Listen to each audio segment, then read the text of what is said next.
देसी पॉडकास्ट सबसे फास्ट में स्वागत है। तो इस हफ्ते काफी धमाकेदार न्यूज हमारे सामने आई है, जहां हमें पहली बार फ्रैंकलिन रिचर्ड्स के दिखने के साथ साथ डूम्सडे के सेट इमेजेस भी दिखे हैं। डॉक्टर डूम को उसकी नई पावर्स मिलने के बाद वो गॉड एम्परर डूम कैसे बनेगा, हमें इसके भी अपडेट्स मिले हैं। साथ ही साथ मार्वल में एक व्हाइट बंदा ब्लैक पैंथर बन चुका है। जी हाँ दोस्तों, तचाला का एक व्हाइट बेटा है जो वकांडा पर राज करेगा। तो क्या है ये सारे वाइल्ड अपडेट्स, इन्हें जानने के लिए वीडियो को एंड तक जरूर देखें, क्योंकि आज की वीडियो जबरदस्त होने वाली है। तो इस हफ्ते की पहली अपडेट है एवेंजर्स डूम्सडे से। तो मूवी की प्रोडक्शन अभी चल ही रही है और सिनेमेटोग्राफर न्यूटन थॉमस साइगल की तरफ से एक नई सेट इमेज सामने आई, जिसे आप सब अपनी स्क्रीन पर देख सकते हो।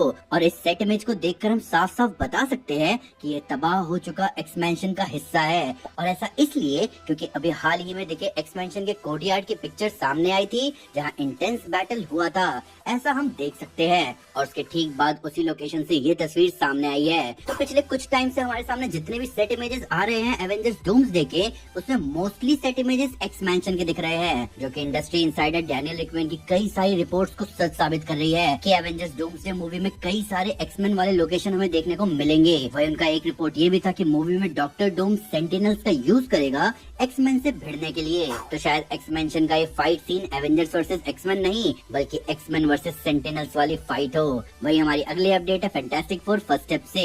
और मार्वल सिनेमैटिक यूनिवर्स में फाइनली पहली बार हमें फ्रैंकलिन रिचर्ड्स दिख ही गया। ये खबर आई है इस वीक है फैंटास्टिक फोर के टिकट ऑन सेल फुटेज से, जहां हमारी फैंटास्टिक फोर की टीम किस तरह एक टीम नहीं बल्कि एक फैमिली है, इस थीम पर जोर दिया गया।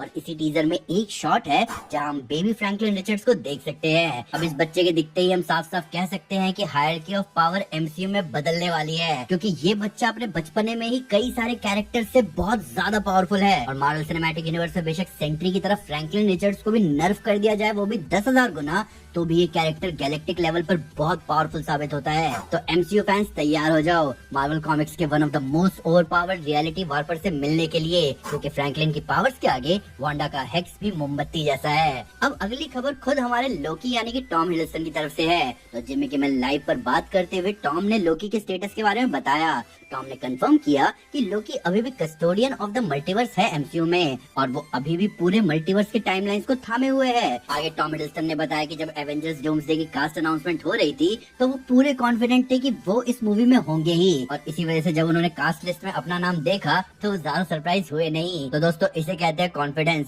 फ्रेंचाइजी में विलन बन के घुसो, फिर हीरो से भी ज्यादा फेमस हो जाओ, और उसके बाद ऐसी छाप छोड़ दो कि आपके बिना मूवी बन ही ना पाए। खैर आगे बढ़ते हैं डीसीयू की तरफ, जहाँ जेम्स गन पर अलग ही सुरूर सवार है। पिछले हफ्ते सुपरमैन मूवी के एक रूमर्ड रन टाइम को डिबंक करने के बाद इस हफ्ते जेम्स गन दोबारा से सामने आए और उन्होंने ऑफिशियली सुपरमैन का रन टाइम खुद बताया, और ये है 2 घंटे 9 मिनट का। जी हाँ दोस्तों, ये रन टाइम उस रूमर्ड रन टाइम से सिर्फ 7 मिनट ही ज्यादा है। और ये 2 घंटे 9 मिनट मूवी में क्रेडिट्स और पोस्ट क्रेडिट सीन्स को मिलाकर है, यानी मूवी में पोस्ट क्रेडिट सीन होगा ये भी कंफर्म हो चुका है। पर हम सब जानते हैं कि इस मूवी में बहुत सारे कैरेक्टर्स होने वाले हैं, जिनमें से कुछ मेजर कैरेक्टर्स हैं। तो एक बार आप लिस्ट भी सुन लो। सुपरमैन, उसके माता पिता, फिर लोइस लेन, फिर जस्टिस गैंग के 3 हीरोज, उसके बाद 7-8 विलन्स जिसमें लेक्स, अल्ट्रामैन वगैरह भी शामिल हैं। इन सब के ऊपर मूवी में सुपर गर्ल, मैक्सवेल लॉर्ड और रिक फ्लैग सीनियर भी दिखने वाले हैं। तो ये मूवी किस तरह इतने सारे कैरेक्टर्स को अक्यूमुलेट करेगी अपने 2 घंटे 9 मिनट के रन टाइम में, ये देखना बहुत इंटरेस्टिंग होगा। और आप भी थोड़ा बताओ कि आपको ये रन टाइम कितना कन्विंसिंग लग रहा है। वहीं एक और छोटी सी खबर आई है सुपरमैन मूवी से,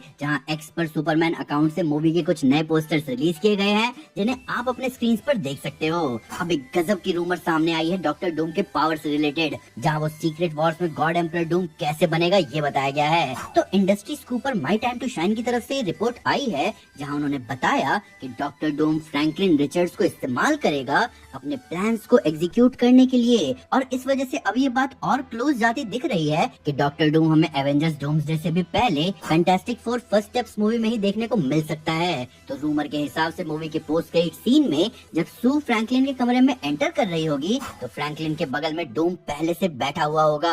और यही रीजन बनेगा कि क्यों फैंटास्टिक फोर ने अर्थ 828 को छोड़ा अर्थ 616 में आने के लिए। वहीं एक और रूमर सामने आई है कि डूम फ्रैंकलिन की कॉस्मिक पावर्स को इस्तेमाल करेगा, जैसा उसने कॉमिक्स की सीक्रेट वॉर्स में बियॉन्डर्स की पावर को इस्तेमाल किया था, सब कुछ रीबूट करने के लिए। अब ये सारी चीजें रूमर्स और थ्योरीज ही हैं, पर अगर चांसेस की बात करें तो ऐसा होने के कुछ तो चांसेस हैं। आपको एवेंजर्स डूम्सडे के कंसेप्ट आर्ट्स याद हैं, जहां हमें बैटल वर्ल्ड में डॉक्टर डूम सू और फ्रैंकलिन रिचर्ड्स के साथ दिखा था। तो ऐसा होने के कुछ चांसेस तो हैं कि डॉक्टर डूम फ्रैंकलिन रिचर्ड्स को मैनिपुलेट करता हुआ दिख सकता है। वहीं जब फैंटास्टिक फोर की बात कर ही रहे हैं तो इस हफ्ते फैंटास्टिक फोर का बॉक्स ऑफिस प्रेडिक्शन भी सामने आ गया है। तो बॉक्स ऑफिस थ्योरी की तरफ से ये प्रेडिक्शन सामने आए हैं, जहाँ ये बताया जा रहा है कि फैंटास्टिक फोर फर्स्ट स्टेप्स अपने ओपनिंग वीकेंड में स्पाइडरमैन होमकमिंग से भी ज्यादा बड़ी कमाई करने वाले हैं। रिपोर्ट्स के हिसाब से फैंटास्टिक फोर अपने पहले वीकेंड में 125 से 136 मिलियन डॉलर्स की डोमेस्टिक ओपनिंग कर सकते हैं। तो वैसे तो ये प्रेडिक्शन है, पर अगर आपको ये प्रेडिक्शन उतनी इंप्रेसिव नहीं लग रही तो मैं आपको बताना चाहूंगा कि अगर फैंटास्टिक फोर इस फिगर को टच करती है अपनी ओपनिंग में, तो वो मार्वल के अब तक के समर रिलीजेस में